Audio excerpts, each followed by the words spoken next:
Hello, my friends. This is the art of prepping.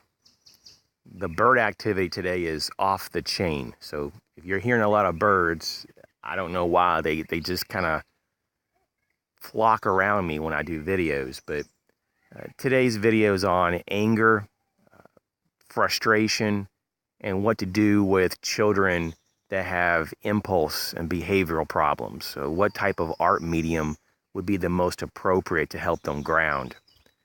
When we talk about anger, anger is one of those emotions that when we go into it, itself reinforces the beliefs that we hold. So it becomes more difficult the more angry we get to analyze new information to challenge our beliefs. That's why it escalates so fast, because we don't have really an ability to pull back and reanalyze to give it a second look of what the information and reality actually states. Now, as adults, hopefully we can recognize that we're becoming angered and that we need to get distance from what is angering us, that we need to do some deep breathing to introduce oxygen into our body, to clear our minds, to calm down, to maybe go for a walk or do a movement to work out that energy, to get your body flowing back into balance. But what happens if you're a young person, a child, and you don't have that awareness and you're becoming frustrated or angered because you cannot control the environment as you wish? And that's what pretty much kids get upset about. They can't get their ways. And so they get upset, which is really normal. But if you're a parent and your child has excessive amounts of frustration or impulse control, what types of art medium is going to be the most appropriate? Because there's a lot of ways to go about this that may actually compound and complicate the issues. It can make it worse, obviously. And so let's go ahead and look at 5 art mediums that are typically used in most households, and which ones are better than others to ground a child and to settle an impulsive individual who is dealing with a lot of emotions. So in the modern day, we have a lot of options to create.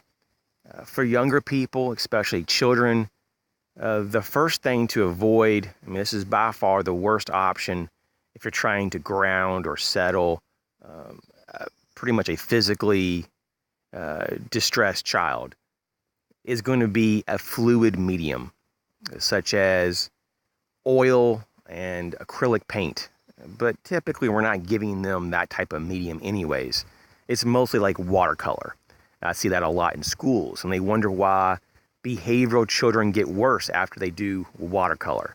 Because once again, it actually enhances your affectual experiences, and it gives them the least amount of control. It does the opposite of grounding a child. So you'd really want to avoid that type of medium. In the modern day, we have cameras that are built into pretty much every phone, and also the option to take video.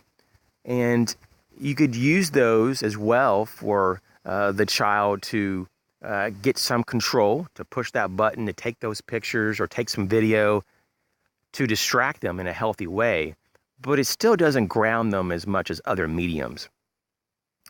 What about colored pencils, markers, things of that nature? That's going to do a lot more. That's going to be a lot more impactful because they'll have a way to direct their energy into a medium. The most helpful, though, is going to be clay and Play-Doh, because it's the most kinesthetic and sensory of all the mediums. This is going to really be something that the child can manipulate, control fully. It'll be very good in grounding. And so this is what I would keep in the vehicle, a couple canisters of Play-Doh, maybe at home. Some kids do really well with the more dense modeling clay, so you'll have to kind of experiment, but clay is a really great way to go. The last one is going to be collage. For older kids and adults, collage can be a really good gateway to get some reflective distancing from their emotions and to create art pieces to kind of highlight their emotional state that they can identify with even at a later time. They can kind of get this on a piece of paper and then reflect on it. But it doesn't have the same potential for grounding as clay, for example. So hopefully this is helpful. It's a tricky thing. Unless you actually study this, then you wouldn't really be aware of the emotional implications of art medium. But there really are a lot of implications. So I encourage you to look into this further, especially if you're a parent. As always, thanks for your support, and you guys take care.